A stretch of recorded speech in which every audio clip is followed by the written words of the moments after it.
Today, let's talk about our first Colombian club, that being Atlético Nacional. They're based in Medellin. They are the most successful club in Colombia, having won the league there, Categoría Primera A, 17 times, and more importantly, are the only Colombian club to have ever won the Copa Libertadores twice, having done it the latest time in 2016. They take their nickname El Verde, obviously, from the green in their vertical stripes. That white and green is also in their elongated kind of rectangle shield of a badge, which is topped with a castle. All of that around an A and an N, their club initials, the green, the white, and that castle all come from the coat of arms of their city, Medellin. When you're the most successful club in a country, you generally rack up rivalries, and that's no different for Atlético Nacional. They have three that are important to mention, the first being their local one. This is called El Clásico Paisa, based off of the region's name, Paisa. Their department is called Antioquia, that's where Medellin's located, where this rivalry exists with Independiente Medellin. It's one that's pretty lopsided. Atletico are about 30 wins ahead historically over them, with a ton more titles. Their second rivalry is the country's Super Clásico, that being the biggest match in the country.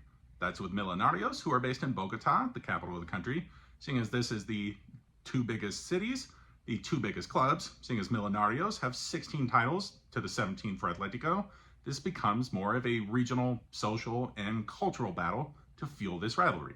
And the third rivalry is another regional one, this being with América de Cali.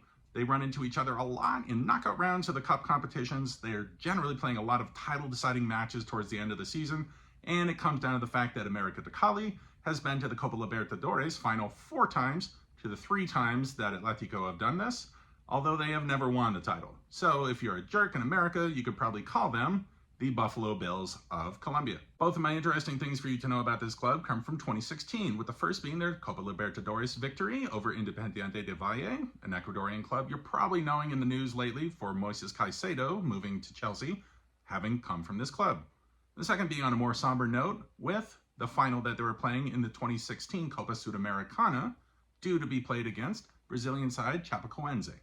A Copa Sudamerica final was played across 2 legs, with both teams playing 1 game home and away. The thing in 2016, unfortunately, is the Chapecoense team was killed in a plane crash flying into Medellin for the first leg. 19 of their first team players were killed, along with other staff members in the plane.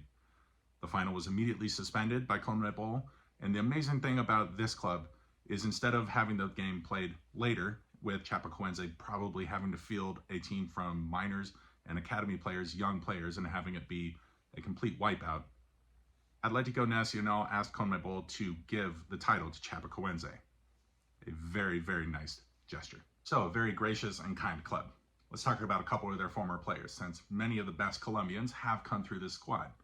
First name that comes to mind is Alexis Garcia, a central midfielder, great in the early 90s, really key player for the Colombian national team, especially in the Copa America in 91 and 93. And on top of that, over 400-time player for Atlético Nacional.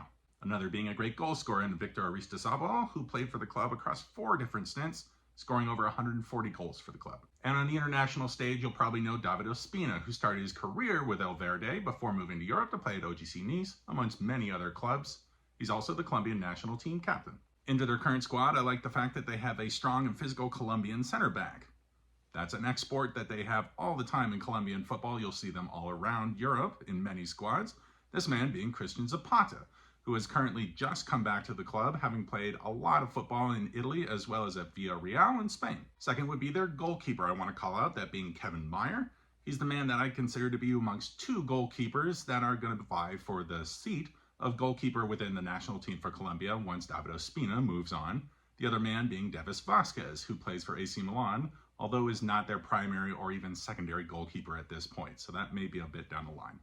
And finally, because he was getting a look in as a potential transfer to Club America during the offseason, would be Andres Salazar. He's a left back, and at a young age, probably a potential talent that you're going to see moving north or potentially to Europe in the next couple seasons. That's your rundown on El Verde, Atlético Nacional from Colombia.